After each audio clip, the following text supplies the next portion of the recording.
the chosen one! It was said that you would destroy the Sith, not join them! Bring balance to the Force, not leave it in darkness! I hate you! You were my brother, Anakin!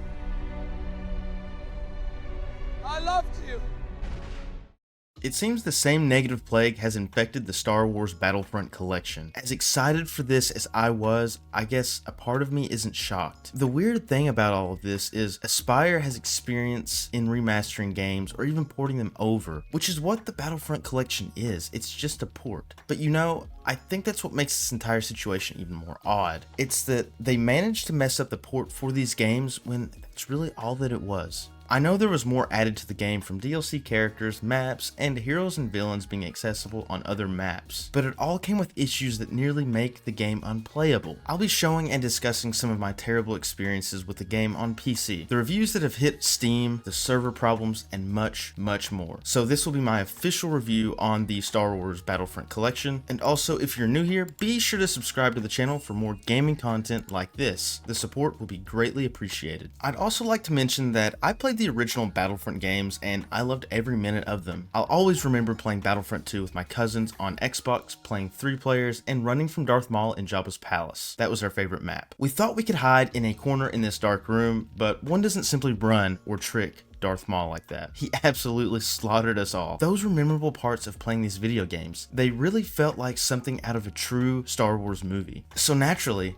when I saw the announcement of the Battlefront games being ported over to modern consoles and a newer version being added to PC, memories of nostalgia came flooding back and I couldn't wait to get my hands on it. The best thing, multiplayer support, new characters, new maps, and the OG game modes. Everything was back. The world felt right. And the best part, it was releasing around a month later. Now, nostalgia can be a positive and a negative thing, which this wave of nostalgia turned into negativity very quickly. As you can see, the Steam reviews aren't pretty either. It was so negative, and this is how I heard about the terrible launch for these games. I was just scrolling through Twitter, and I happened to see screenshots of these reviews. Now, I know the Star Wars community in general is very hard to please, so I began to give it the benefit of the doubt, and I definitely wanted to form my opinions for myself. One reason being is I also saw that there was controversy involved with the loading screen sound effects that were changed slightly. It was like the pitch or the speed of the pitch was changed. There was a thread that I read through and fans were going crazy about it. That stuff doesn't necessarily bother me, but it is weird that it was changed in general. So since my entire experience was negative, I thought the best way to explain it was just to talk about it step by step of how it went. So, my first match on, literally unplayable in Battlefront 2. Battlefront 1, I couldn't even get into a server or get one to load it all for me. Otherwise, I'd have footage of that. But as you can see, I was unable to join the Heroes and Villains match on Battlefront 2 because I was stuck on the 1 for this countdown. I tried a different server, I was able to join and load in with my selected hero, but there were no villains. There was, however, a Luke that kept pushing people off the ledge and into the massive depths of Camino.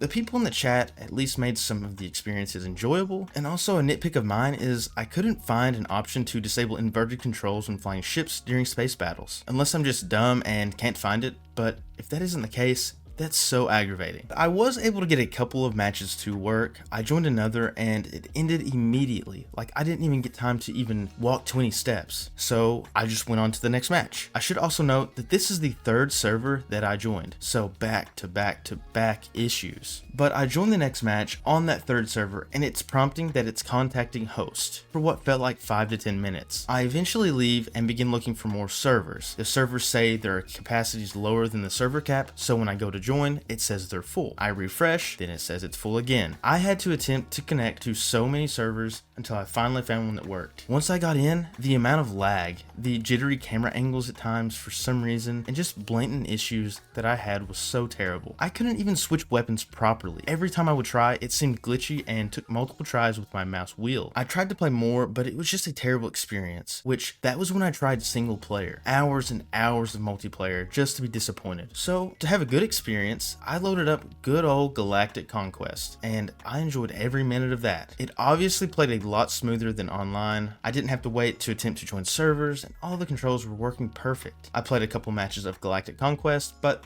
that wasn't really the point of this collection port. It was advertised that we would be able to play online with 64 players. There were server issues ranging from the lag that I discussed, and the report that they didn't have a lot of servers to begin with when the game launched. I know that was the case for Battlefront 1 at least. I'm not entirely sure about Battlefront 2, but come on, when you advertise your game with a fanbase like the Battlefront fanbase, or Star Wars fanbase, Aspyr should have known these fans would be picky right from the jump, so having issues with server connectivity is a slap in the face. Honestly, they really didn't add a whole lot to the game either. You can't even queue up with friends from what I've seen anyway. I feel like that was the entire reason and selling point for this collection. Play online with your friends, bringing DLC to it, and keeping servers alive for said online play. I would even be way more understanding of these issues had it been a remaster of some kind, but it wasn't. Although the single player is very enjoyable for me, I could see myself playing it for hours. But if I wanted to do that, I just buy the original Star Wars Battlefront 2, which is way cheaper by the way. I also can't believe the download size for this collection. I don't know, I just feel like Aspyr cut every corner possible with this port, never polished or created any quality of life enhances to accommodate exactly what they advertised the game to be. Just seems like it was a quick cash grab. This is going to be one of those situations where they will probably fix the game later down the line, but the damage is done. I really can't recommend this game to anyone, unless you just want to play the single player on modern consoles, because the multiplayer just isn't there yet, and it probably won't be for a while. And this just brings up a whole other tangent, because I'm just not sure what's going on with game developers or these development companies in the previous years, releasing buggy games, ports,